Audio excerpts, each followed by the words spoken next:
Sailors at sea, trapped on a boat with a monster in the shadows. The Last Voyage of the Demeter has all it needs to be a thrilling adventure. But why is it duller than dirt? I wonder, could it be me?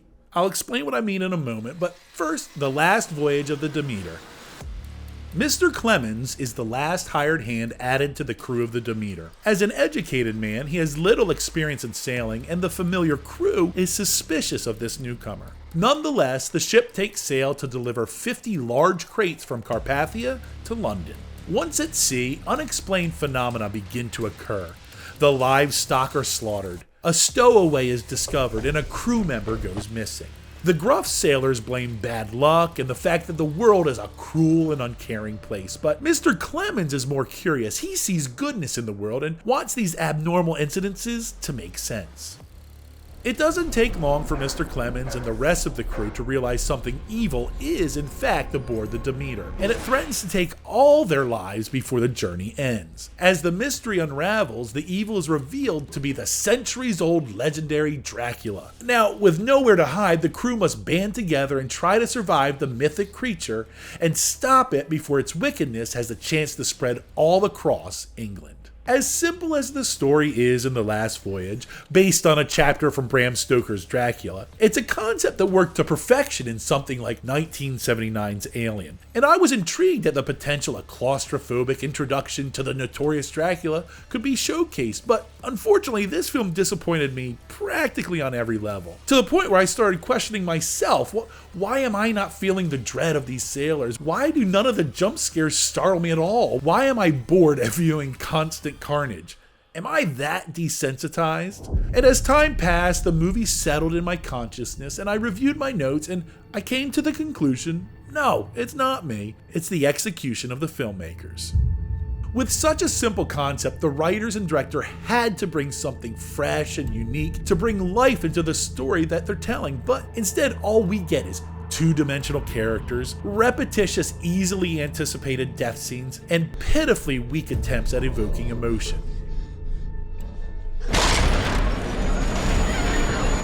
Again, think back on Alien or even 1987's Predator. In those films, I knew each character's name, their motivation, and the role in their mission. In The Last Voyage, aside from a young boy where the majority of the emotion is supposed to come from, I couldn't decipher any of the sailors one from the other. When Dracula would attack one, I had to ask which one died, meaning I certainly wasn't emotionally affected by their individual deaths, so if I'm not emotionally engaged, at least scare me. This was attempted with many cliche jump scares, whether it's a character peeking in a mysterious crate, keeping watch at night by himself of course, or exploring an unfamiliar noise. Each jump scare is easily anticipated by its generic swelling music score, its infuriatingly obvious pacing and timing, or its cliche framing on the screen, an empty space on half the screen for the villain to suddenly appear. The filmmakers never did anything to distract you from the impending jump scare. Instead, they just let each one occur at a snail's pace, exactly when and how you expect. Take, for example, Jaws. There's a moment where Richard Dreyfuss is scuba diving at night, searching a derelict boat in shark-infested water. As an audience, we're scared for him while also thinking he's an idiot. He finds a large shark tooth in the wreckage, and that distracts us. It lulls us into thinking the shark is come and gone. And then it happens. A head appears and the jump scare takes place. No technique like this, no craft is used to dissuade the audience in The Last Voyage. Every action, every moment, every scripted line of dialogue is so obvious it can be quoted before the characters get their chance to deliver them. That is why The Last Voyage of the Demeter is boring. Not me, and not you.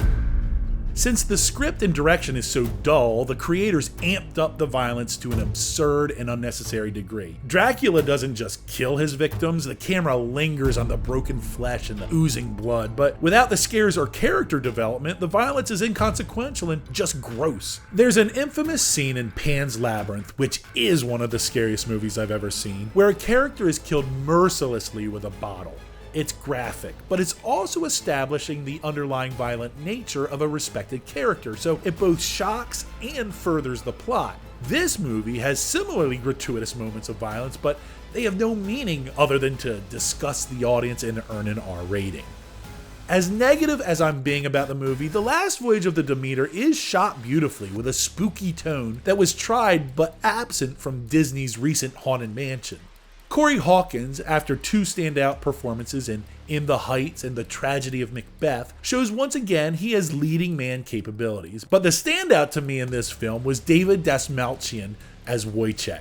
Rather than being the creepy guy in The Dark Knight, or the creepy guy in Prisoners, or the creepy superhero in The Suicide Squad, he plays a respectable ship hand soon to become a captain himself.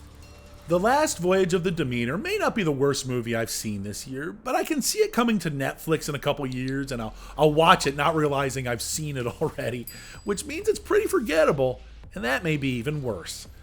As one of the characters quotes, "The devil takes what you love," for me, movies, and twists it and rots it from within, like this movie, The Last Voyage of the Demeter.